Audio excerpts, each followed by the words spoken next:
Mutton, chicken எதுவுமே இல்லாம, வெறும் உருளைக்கிழங்கு வச்சு வீடே மணக்கிற மாரி ஒரு சால்னா ஒண்ணு வைக்கலாமா? வாங்க. இப்ப குக்கர்ல ஆயில் எடுத்துக்கலாம். 4 பட்டை, 4 ஏலக்காய், 5 கிராம்பு, 1 டேபிள் ஸ்பூன் அளவு இஞ்சி பூண்டு பேஸ்ட் போட்டு நல்லா வதக்கிட்டு, அடுப்ப சிம்ல வச்சுட்டு 1 1/2 டீஸ்பூன் அளவு மிளகாய்த்தூள் போட்டு ஒரு 5 செகண்ட் வதக்கிட்டு, 3 தக்காளி, 7 பச்சை மிளகாய், கொஞ்சமா மல்லி இலை, தேவையான அளவு உப்பு சேர்த்து, தக்காளி நல்லா சாஃப்ட்டா வேகுற வரையும் வெயிட் பண்ணலாம். அதுக்குள்ள ஒரு 3/4 வாசி தேங்காயும், ஒரு 2 டீஸ்பூன் பொட்டுக்கடலை, 2 டீஸ்பூன் நெடக்கடலை இத வந்து 3யும் சேர்த்து மைய பேஸ்ட்டா அரைச்சு எடுத்துக்கலாம்.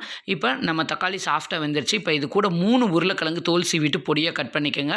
அது கூட 3 பெரிய வெங்காயம், நம்ம அரைச்சு வச்சிருக்க பேஸ்ட் எல்லாத்தையும் சேர்த்துட்டு தேவையான அளவு தண்ணி ஊத்திட்டு, உப்பும் தேவையான அளவு போட்டு 3 விசில் வந்து நல்லா விட்டு ப்ரெஷர் போனதுக்கப்புறமா ஓப்பன் பண்ணி பாருங்க. வீடே மணக்க மணக்க சிக்கன், மட்டன் எதுவுமே இல்லாம வெறும் உருளைக்கிழங்குல சூப்பரான சால்னா. இது வந்து பரோட்டா, சப்பாத்தி, இடியாப்பம் எல்லாத்துக்கும் சூப்பரா இருக்கும். கண்டிப்பா ட்ரை பண்ணி பாருங்க. இந்த வீடியோ பிடிச்சிருந்தா மறக்காம சப்ஸ்கிரைப் பண்ணுங்க.